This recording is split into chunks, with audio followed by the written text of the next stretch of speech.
This is probably one of the more well-known black-budget time travel projects, with the exception of the Montauk Project.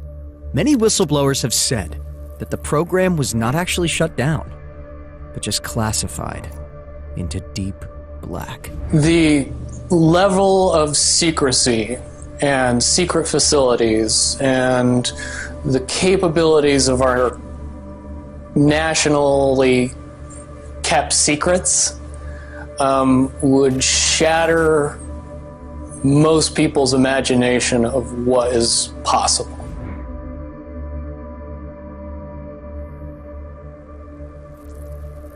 The people that know everything about Looking Glass, that have gotten all the reports and all the information, the elites of the world, probably figured out that that was the end of the game. And nothing could be manipulated beyond that point. According to the alleged insiders, the Looking Glass technology was apparently used to look backward and forward in time, using the consciousness of an operator as a type of steering mechanism. The operator would sit in a chair that was apparently recovered from a downed extraterrestrial craft capable of interfacing with consciousness directly. When the device was turned on, strong toroidal fields of energy cycled about a pouch of water at the center, which acted as a sort of resonator for in-streaming energies from the point of focus maintained by the operator. The data was collected and projected onto video monitors at incredible speeds, which later needed to be de-interlaced to reveal discernible images. One of the caveats that I do have some personal information that I did get personally involved in was some information that had to do with the Stargates and Looking Glass. Project Looking Glass had to do with time, any effects of time in the craft. Now, I don't think we're not talking about making a time machine like in science fiction, but we're talking about, small distortions, intentional distortions of time and how that can be used. Well, one of two things.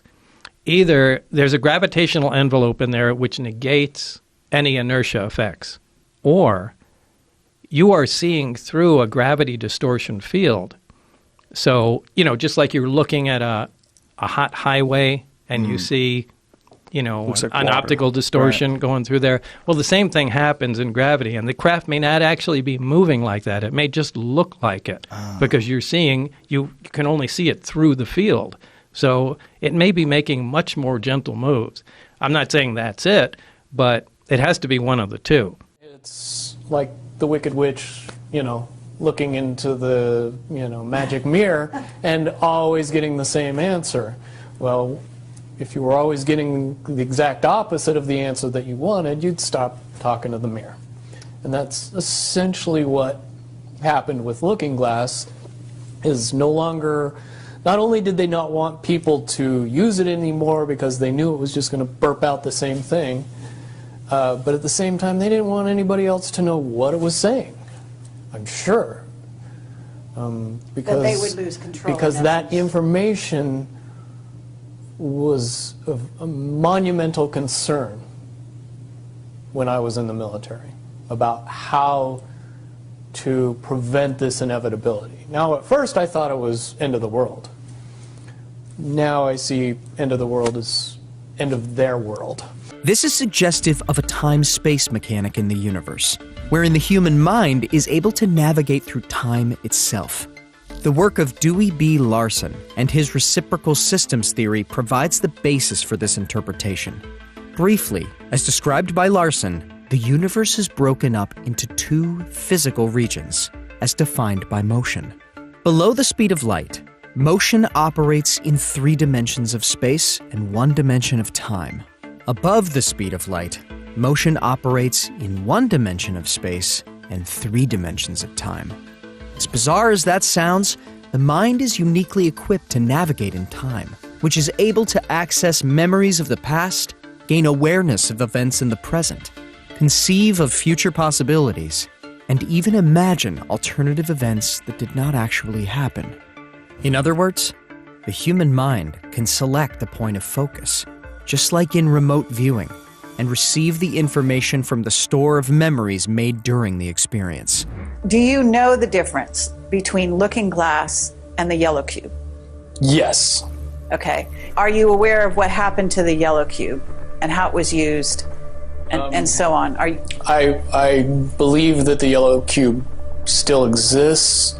I can't say for certain if it's on this planet, but I would say that it's definitely protected from use at this point. Okay, well that coincides with the testimony we got. The yellow cube or the yellow book would give you your possible future. Yes. So it took basically the choices that you would inherently make along a timeline and tell you what that timeline would be, given that you made all the choices that your brain would make. Well, this is exactly what I was just going to ask you. What we were told is that leaders of governments and so on, people in high places, politically, would use this to try to see their most optimum future and then follow those. So they were using it to enhance their wealth, et cetera, Yeah. in a very egotistical way. And that was part of the problem with it. The Looking Glass device seems to be capable of the same type of process, to access a data stream from any conceivable location in space or time, steered via the consciousness of an operator. According to the testimony of Burish, the technology was provided to the human race during the Sumerian times, when an advanced contingent of future humans went back in time and provided that civilization assistance after a cataclysm known as the Deluge. The Sumerian cylinder seals were encoded with plans to build the Looking Glass device. Earlier versions of the project saw the development of an actual portal that an individual could move through to jump in time. According to Burish, accounts provided by captured beings known in the program as P-45s, future humans 45,000 years into the future, the Earth was destroyed by massive cataclysms around the year 2012. This is apparently because Looking Glass devices were actively being used during a major celestial alignment, which overloaded the organic energy grid of the planet. Burish further claims that the device has been dismantled as a result of discovering two probable timelines, one of which is the cataclysm described by the captured being. An attempt was made to look into the future, but no concrete data was able to be received past the infamous date of December 21st, 2012, suggesting that this date is a nexus point in time, whereby either Timeline 1 or Timeline 2 would gain momentum. In the last report, Burish suggested that Timeline 1, the positive timeline, had an over 80% likelihood of coming to fruition.